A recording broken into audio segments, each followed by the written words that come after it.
everybody, it's Chris, and up on your screen right now, you're going to see a feat called Polearm Master, and I'm going to be talking about this feat today. And what has spawned this video is I've been doing damage calculation videos, and I did a whole bunch of builds and calculated a whole bunch of damage for all these builds and compared them to each other.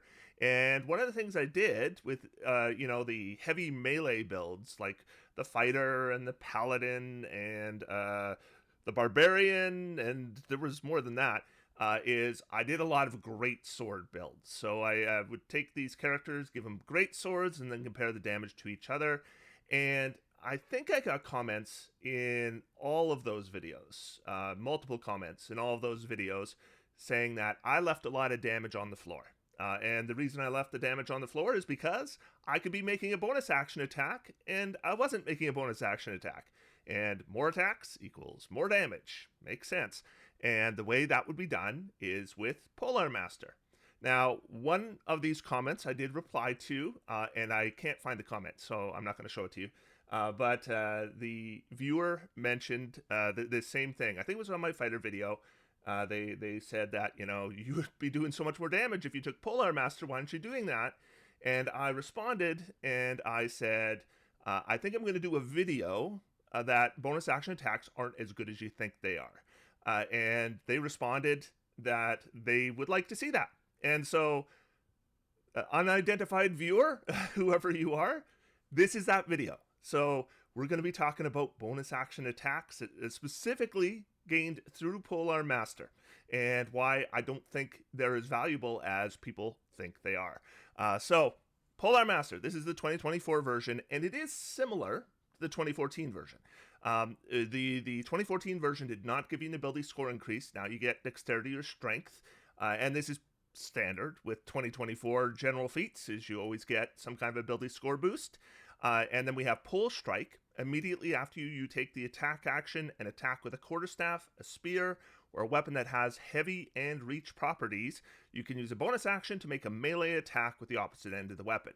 The weapon deals bludgeoning damage, and the weapon's damage die for this attack is a d4. And I'm primarily going to be focusing on this part of the feat in this video and discussing just how much damage this ends up being.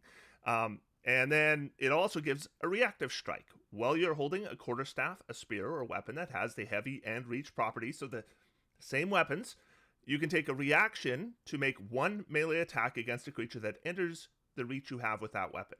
And that bit has been changed just slightly from the 2014 version. Specifically, it says that you can take a reaction to make one melee attack against a creature, and the old version gave you an opportunity attack against that creature. And I know some of you are probably wondering, what is the difference?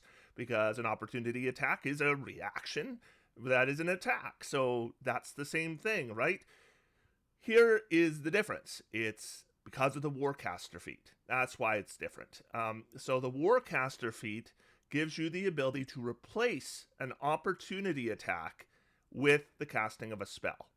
And this does not give you an opportunity attack anymore, so you wouldn't be able to use Warcaster to replace this attack. And I forget which of the designers, it was either Mike Merles or Jeremy Crawford, had mentioned years and years and years ago that the intention of Polearm Master was always that you would make that reaction attack with the weapon rather than, cast Eldritch Blast because your polearm provoked this opportunity attack. And so they've made this change, I assume, to make sure that this now works as intended. Now, one unfortunate casualty of this that I can think of is that if I was making a character that used a polearm and then I was really, focusing on True Strike, and maybe I have my ability scores based on that as well, so I'm using intelligence to make my attacks, then I wouldn't be able to True Strike with my reaction attack. But this probably does make more sense than, they move into range of your polearm, so you cast a spell instead. So I guess I can understand the reasoning behind it. In fact, if we're just talking about things making sense, I'm not a huge fan of Pole Strike. To some degree, I think it makes a ton of sense. Like if I am using, let's say I am using a halberd. And so I got the halberd in my hand and I make a swing with it. And then, I come back and hit with the other end of the weapon.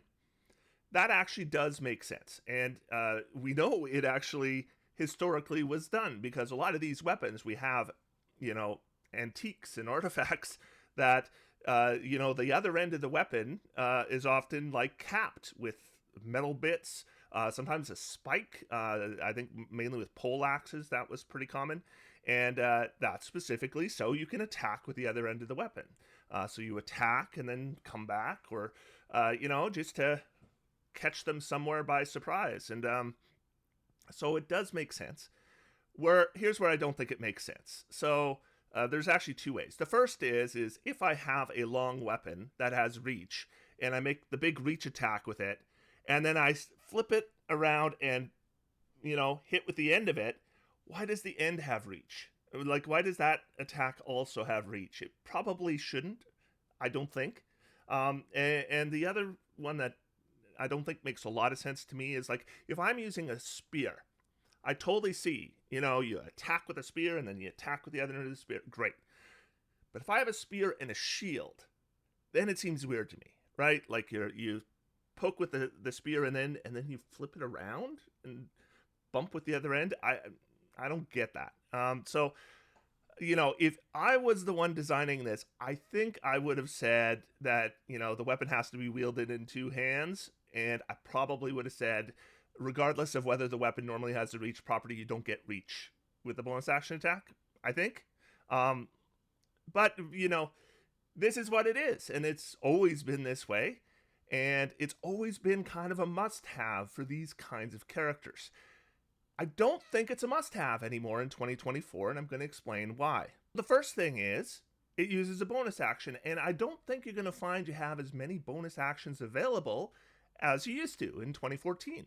Like, if we look at the Barbarian, yes, the Barbarian does have a longer duration rage, so maybe they don't have to rage in combat, and rage is a bonus action.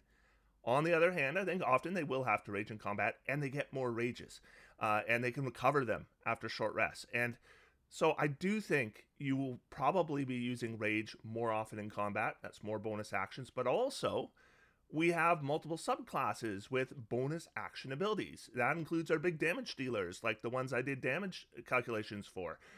Berserker has another option for bonus actions. The Zealot has another option for bonus actions. In fact, the Zealot, I could see even, they have a feature where if they make a saving throw and they fail, they can re-roll it with the bonus equal to the rage bonus, and then maybe succeed. And they can do that once per rage. So if I'm playing a Zealot, and I'm in combat, and I'm already raged, and I'm forced to make a saving throw, and I need to use that feature, I might be inclined to use my bonus action to rage again, even though I'm already raged, just to get that feature back, right? Because if I've made one saving throw, very possibly I'll have to make another saving throw, and I kind of like that feature in my back pocket. So yeah, I'm not saying that they're going to be using all their bonus actions. I'm just saying there are things they can be doing other than making attacks. The Bard, of course, normally wouldn't be running into melee, but maybe a Valor Bard would. And Bardic Inspiration is a bonus action. And the Valor Bard gets an improved version of Inspiration, Combat Inspiration, and it's a bonus action. And Bards actually get a fair amount, assuming you have a good Charisma and you get to level 5, so you're getting them back on a short rest. That's going to be a fair amount of bonus actions. If we look at the Fighter, okay, so the Fighter used to have one possible bonus action in combat, and that, depending on your subclass, that could be different, but from the general class, and that was Second Wind, which was gained at level 1, and you got one of them per short rest, except quite often you use your Second Wind outside of combat, so you wouldn't even need to use your bonus action for that. Now there's a lot more reason to use Second Wind in combat. The first thing is, right from level 1, you're getting more uses of it than you used to. You're going to start with 2, and it scales with your level. The other thing is you get a feature called Tactical Shift that allows you to make opportunity attack free movement whenever you use your Second Wind. So it can be a repositioning tool as well. And you definitely want to do that in combat, right? So I definitely think they'll be using Second Wind in combat more than they used to. And Second Wind is a bonus action. Of course, Monk, obviously you're using your bonus action anyways. I'm not going to take a feat to give me a bonus action attack when I already have a bonus action attack or more than one bonus action attack. Paladin, smites are now bonus actions. Smite spells, they're all bonus actions. Divine Favor is a bonus action now. So yeah, there are a lot of the spells I cast are going to be bonus action spells, and not just offensive spells either. Had to think about that for a second. Shield of Faith also is a bonus action, so they will be using their bonus action a lot for other things. Doesn't mean it will never be available, but it often will not be available. And then we have the Ranger. I didn't do any builds for the Ranger that used a Greatsword. I used 2-weapon fighting. But again, I kept my bonus action free because of Hunter's Mark, right? You want to use your Hunter's Mark as a Ranger, presumably. Maybe not for 20 levels, as we discovered, but certainly for the first maybe 10 levels. And that's going to be using your bonus action a lot. Not just to set it up, but also to switch targets. And that happens. I talk to people who think that, you only have to use it once at the start of a combat. Well, not necessarily. Maybe if you're attacking the same creature over and over and over again, round after round, but that often doesn't happen. So, you're often going to need your bonus action to switch targets. And I think that covers most of it. There's the Warlock as well. And yeah, I mean, there's invocations that are going to be using bonus actions. Like, you want to use the jump spell, then you're going to need a bonus action. So I just think there's more bonus action things you can do in combat for pretty much any class you play. So I do think that you're giving up more to do bonus action attacks. But that's not the reason. That's part of the reason. But there's more to it than that. I don't think Polearm Master is going to give you all that much damage. That's what it really comes down to. If we're talking about damage, then I think there are reasons to take Polearm Master, but you need Polearm Master because you're playing a melee character and you want to do a lot of damage. I don't think that's true. I think you can go with Greatsword and the results will be very similar. And I'm going to show you. So in my damage videos, I did a base fighter with a Greatsword. Let's not use the Greatsword. So I've crossed it out here. It used to be a Greatsword quality of life build, bonus action available with weapon mastery graze. Let's do something different. Let's instead do Glaive Polearm Master bonus action attacker, also with weapon mastery graze. Now you could do Halberd and get Cleave, right? But I figure we'll compare apples to apples, graze to graze. So we'll do the Glaive. And otherwise, the build will be the same except for one thing. At level 8, we will take Polearm Master to get our strength up to 20. Which means that from levels 1 through 7, we don't really care. But what I wanted to do is take a little bit of a snapshot at level 8 and see what happens to our damage. I wanted to take a little bit of a snapshot at level 11 and see what happens. I'm going to stop there because then after that, then we're starting to get into studied attacks, and I don't want to redo that math. But I think this will make my point. So we're just going to go down to level 8. And you'll see I've done some yellow. These are the things I've changed. So Polearm Master, 1d4 bonus action attack. And there's the math for it. And so our attack action does 20.8 damage. Our bonus action from Great Weapon Master does 0.9 damage. So presumably, if Great Weapon Master gives us a bonus action attack, we'll do that instead of use Polearm Master because we get our full weapon damage instead of the d4. But that's only 10% of the time. So 90% of the time, we can use our bonus actions for the Polearm Master attacks. And there is the damage from that. And then here's our damage from Action Surge. So we'll do Action Surge, once per short rest. And that gives us 20.8 divided by 8, which is 2.6. And we get a DPR of 30.2. And if we look at what we did with a Greatsword, it's 28.2. So we're not using Second Wind at all, right? In combat. Maybe we might use it out of combat, but we're not using Tactical Shift at all. We give that up, and we're getting 2 points of damage. That's not even 10%. And let's go on and see what happens at level 11. because, I mean, we're only talking about a few levels, and now we're at level 11. Now we have extra attack, and our bonus action attack actually happens 14% of the time at this point, which means that we're getting 86% of the time we're going to be using our Polearm Master for bonus action attack. And here's our damage. So our attack action does 33, and then the bonus action from Great Weapon Master does 1.2, and the bonus action attack 5.8, and action surge 4.1, and our total DPR is 44.1. Now, it was 43.3. That's 0.8 difference. 0.8 difference, and we're giving up every single bonus action to get 0.8 damage. That's nothing, right? That's insignificant damage difference. They basically do the same amount of damage, except one you have your bonus action and one you don't. And if we look here, I figured we better talk about reaction attacks too, because Polearm Master does give you reaction attacks, and although that wasn't the conversation, we were talking specifically about bonus action attacks adding a bunch of damage. Polearm Master will give you some reaction attacks. How many will it give you? Well, I asked my community about that today, actually, so I'm going to bring that up. So here's the poll, and it's still up if you haven't voted in this poll. At this time, I've only had this up for a couple hours, but I have over 1,000 responses so far, so I think this is fairly representative of the results as we will continue to see them. And I said, how often do you get a reaction attack against the biggest, baddest enemy in combat from Polearm Master at your table? Because if we're talking single target damage, we don't care about incidentals, right? And I've got and I said, do you get it in less than half of combats? About half of combats? About half of combats?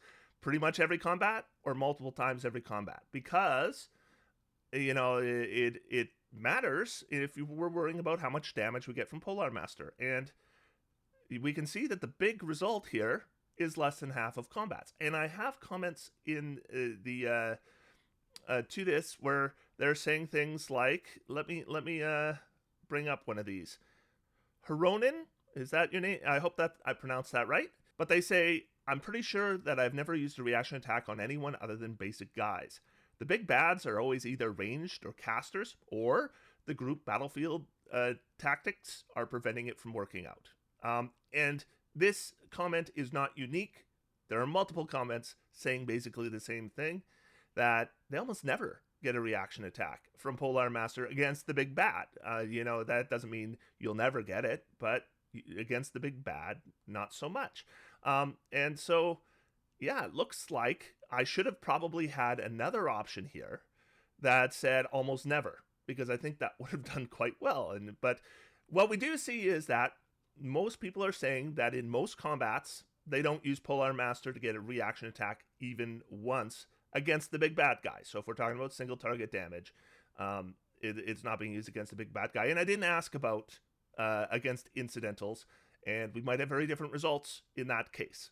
But yeah, so we're not going to get a lot of reaction attacks in general. I mean, amongst you guys, my viewers, most of you are telling me that you don't get a lot of reaction attacks with Polearm Master against the big bad. And 2% of you say multiple times every combat. And so this might be different for you. Just understand that I'm kind of talking to a lot of people here, right? And of the people I'm talking to, it seems like most of you are telling me you don't use it very often, at least in that regard. So how often do I add a reaction attack? Well, here's the damage from the reaction attack is 8.6. Most of you are saying less than half the time, so let's say a quarter of the time, okay? And that's just a guess, and my poll is not scientific, right? But, you know, we got to have something. So it's 8.6, and then we have 4 combats, and if we have it work in one of those combats, that's divide by 4. And we have 4 rounds per combat, so we also have to divide by the number of rounds, because we're not getting it every round. And what does that give us? 0.5 DPR. Almost nothing, right? Almost nothing. Now, if we take the 0.8 DPR plus the 0.5 DPR, that's 1.3. It's not much. If we want to use Second Wind, say we used even half of them in combat for healing and movement, well, that's 4 uses, 1 after a short rest, because we get 1 back. So that's 5 uses. So half of them would be 2.5. So we take, the damage from our bonus action attack times 2.5 divided by 16. And that's 1.1. So we need to subtract 1.1 DPR. That means if we don't get a reaction attack, we actually lose damage. We lose damage. That bonus action attack is costing us damage, not giving us damage, which is crazy, but there's the math, right? And so why? Why is that the case? Like it says here, total DPR gain 0.2 if we're assuming reaction attacks. The bonus action attack alone actually falls behind just using a Greatsword instead. 0.2. So how much damage did I leave on the floor? Maybe 0.2. And why is it so little? So why does it do less damage than we think it does? In 2014, our damage bonus from Great Weapon Master applied to the bonus action attacks granted from Polearm Master, and as well as reaction attacks, by the way, that Polearm Master gave us, and now it doesn't. So we don't have that synergy that we used to have. So we have this assumption about Polearm Master because it didn't change that much. But it's not Polearm Master that changed. It's Great Weapon Master and the way they work together that changed, and not for the better for Polearm Master. So Polearm Master bonus action attacks simply give us less than they used to give us. Second thing, we give up damage from the primary weapon. Okay, and so a Glaive does a D10, Greatsword does 2D6. So that means the Glaive base damage average is 5.5. And the base average for the Greatsword is 7. That's 1.5 difference. It adds up. Lower weapon damage means our attack action does less damage, but it also means our action surges do less damage. It also means our reaction attacks from Great Weapon Master also do less damage. So every single thing that's giving us attacks, they're all doing less damage, and that adds up. And so we have this bonus action attack damage, but we have all these other damages that are lower. And so they pick away at what the bonus action is giving us. The next thing is a D4 just isn't very much. And so the attack just doesn't do a whole lot of damage. Now, some of you were probably thinking, what if you took Great Weapon Fighter, right? Because Great Weapon Fighter says you can only roll, like if you roll a 1 or a 2, you would get a 3 instead. That only increases the 2.5 average to 3.5. Mathematically, that's what it does. So it's not a big increase to damage. And also, if you put Great Weapon Fighter on a D10 weapon instead of a 2D6 weapon, as you would if you were using Polearm Master, it gives you less. It gives you less, so you're not even really benefiting from having the bonus action attack benefit more from Great Weapon Fighter, because all the other attacks you're doing benefit less. And number 5, and this is the most important one, because what I always hear is, why didn't you take Polearm Master? When what you should be asking is, why didn't you replace this feat with Polearm Master? Because feats aren't free. Okay? So you can't just get Polearm Master. You have to give up something to get Polearm Master. In this case, I gave up Charger, which isn't a big deal. Charger doesn't add that much to damage, but whatever it does add, you lose. So whatever Polearm Master is adding, then we have to take away whatever we gave up from Charger. And the thing about Charger is, like I said, it's not a great feat, and I was fairly conservative in how often we'd get that extra damage, but it doesn't use a reaction, and it doesn't use a bonus action. That's just free added damage. Not free because the feats aren't free, but in terms of our action economy, it's free. So you put all these things together, and Polearm Master just doesn't give you extra damage over a Greatsword. Or it does potentially give you a tiny bit more damage, but pretty much irrelevant. It's basically a wash. It's a wash. You either have your bonus action available and you do X amount of damage, or you don't have your bonus action available and you do X amount of damage. And X equals X. So why wouldn't you just have your bonus action available to use it when you want to? I mean, well, here's why. Here's why you might still want Polearm Master. First, you want reach with your attacks, because I haven't talked about reach at all yet, but reach is relevant. So If you take a glaive instead of a greatsword, you can have a 10-foot reach. And with a greatsword, you got a 5-foot reach, and that does make a difference. If you want reach with your attacks, Polearm Master is a good way to go because you're giving up that damage anyway, right? You're going from the 2d6 to the 2d10 anyway. Well, you can offset that penalty by getting your bonus action attack. So you should do it. Number 2, you get reaction attacks more often at your table, because I brought up a poll and I said most of you aren't getting a lot of reaction attacks. And so I talked about maybe a reaction attack 1 out of every 4 combats against the big bad.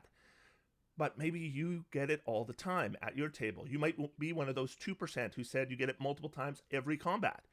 Well, then you're going to get a lot more out of Polearm Master than the rest of us are. Okay? So for you, but just understand this doesn't represent my average viewer. Okay? Number 3, yeah, like the aesthetic. Maybe you want to use a polearm, not because it does more damage, but because you want to use a polearm. You envision your character using a polearm, then take Polearm Master, right? And number 4, if you are using a quarterstaff or a spear in one hand, then you're going to get more from it. I showed against Greatsword. If I showed against using a longsword, we would have a different story, okay? Because there's just not a lot of ways to take feats to increase damage with one-handed weapons, but Polearm Master is one of them. So, you're making a shillelagh character. Should you take Polearm Master? Probably. It's probably a good choice. I mean, it depends on your build, of course, but there's a good chance that Polearm Master would be a good choice for you, mechanically. And number 5, you might take it because it's not a bad choice. Like, I don't want anyone to come away from this video going, wow, Polearm Master sucks, you should never take it. No. Polearm Master is about as good as the other options. It's just not better, right? So if you think that adding that bonus action attack is going to give you 6.8 extra damage per round because that bonus action attack is worth 6.8 damage, that's incorrect. That's incorrect. You're giving up another feat that probably added to your damage, so you lose that. You're giving up attacks or damage on every single other attack you make, so you give all that up too. So it's not 6.8. It's much, much lower. In fact, it's almost nothing. Okay, but that doesn't mean it's a bad choice because you're not really losing damage unless you're using your bonus action attack for something else or your bonus action for something else all the time. Okay, so by all means, take Polearm Master. But if you think you can't do Greatsword because Polearm Master is so much better, I'm telling you, not much difference at all. Almost the exact same damage. And I did consider Polearm Master when I started the series. I did consider doing Glaives, but I didn't because I punched a little bit of the math and enough to realize that the damage was not going to be much different depending on which one I did. And so Greatsword's easier to calculate. So that's what I did. But yeah, why didn't I take Polearm Master? Did I leave a bunch of damage on the floor? I don't think I left a lot of damage on the floor. We might get somewhat different results with different class. Like, you could say that, hey, a barbarian would add their rage bonus to the bonus action attack damage. Would that make the difference? I don't think it'd make a bunch. I don't think it'd make much difference at all, actually. Because with the barbarian, you actually kind of give up more on the base attacks for using the polearm because you have advantage, so it's a bigger loss of damage to go from the 2d6 to the d10. But I'm not going to punch all that math. I'm telling you, it's going to be pretty close, just like it was here. These results were not surprising to me. I knew what these results were going to be before I planned this video, and before I made that comment, Mr. Viewer who wrote that comment to me, and I responded. The reason I kind of knew that I could make a video saying, bonus action attacks don't do as much as you think they do because I already knew. Okay, but now I have shared the math with you, so now you know as well. Do you want to keep your bonus actions free for other things? You can, and you don't have to give up a lot of damage to do so. Maybe no damage at all, depending. So, I hope that is interesting to you. Otherwise, until next time, I'm going to sit back, relax, and have some fun. D&D is for everyone. Thanks, everybody. We will talk to you soon.